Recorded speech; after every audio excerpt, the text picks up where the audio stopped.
नमस्कार दोस्तों। पिछले 5-6 दिन के अंदर जो घटनाक्रम चल रहा है वह बड़ा ही निंदनीय है, बड़ा ही शर्मसार करने वाला है। भारत के उत्तर प्रदेश के अंदर 2 घटनाएं ऐसी घटित हुई जो मानवता को तार तार करने वाली घटनाएं थी। एक तो हाथरस की बेटी के साथ बलात्कार करके उनकी जीभ काट ली जाती है, वह रीढ़ की हड्डी तोड़ दी जाती है। साथ ही बलरामपुर के अंदर भी दरिंदों के द्वारा दलित बेटी का एक सामूहिक बलात्कार करके उसके दोनों पैर तोड़ दिए जाते हैं, उसकी कमर को कुचल दिया जाता है और उसके मुंह में घातक इंजेक्शन ठूंस दिया जाता है ताकि वह अपनी पीड़ा बयां ना कर सके। और सरकार हाथ पे हाथ धरी बैठी है। योगी जी के मुंह से एक शब्द निकलने को तैयार नहीं है। जो हिंदू धर्म का ढोंग रच के जिन्होंने सरकार बनाई थी, हिंदू धर्म में कहां लिखा है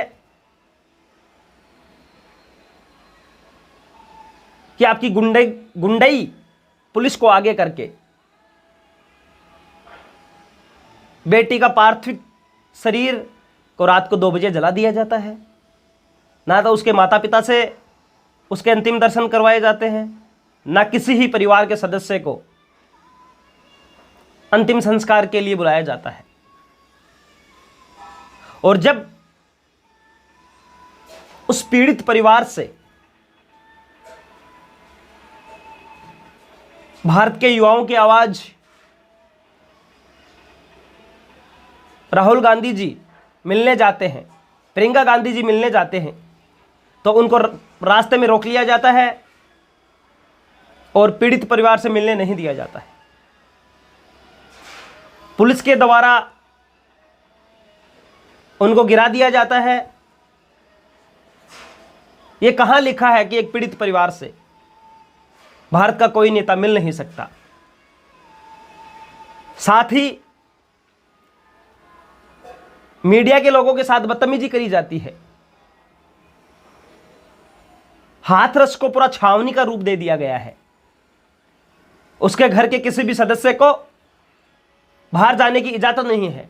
और जब मीडिया के लोग पुलिस को बोलते हैं कि आप लिखित में अनुमति दिखाइए कि हम यहां नहीं आ सकते, तो महिला पत्रकारों के साथ बदसलूकी की जाती है, उनको धकेल दिया जाता है।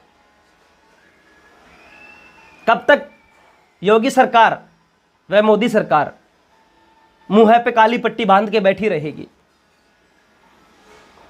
उनको जवाब देना होगा। यह बहुत ही निंदनीय घटना है। ऐसी स्थिति के लिए योगी जी को मुख्यमंत्री पद से इस्तीफा दे देना चाहिए और साथ ही जिन लोगों ने दरिंदगी करी है उनका एनकाउंटर कर देना चाहिए। मैं तो यही कहना चाहूंगा, जागो देशवासियों, जागो। और ऐसी घटनाएं आगे न हो, इसके लिए सबको लामबद्ध होना पड़ेगा, सबको सड़कों पे आना पड़ेगा। जय हिंद, जय भारत।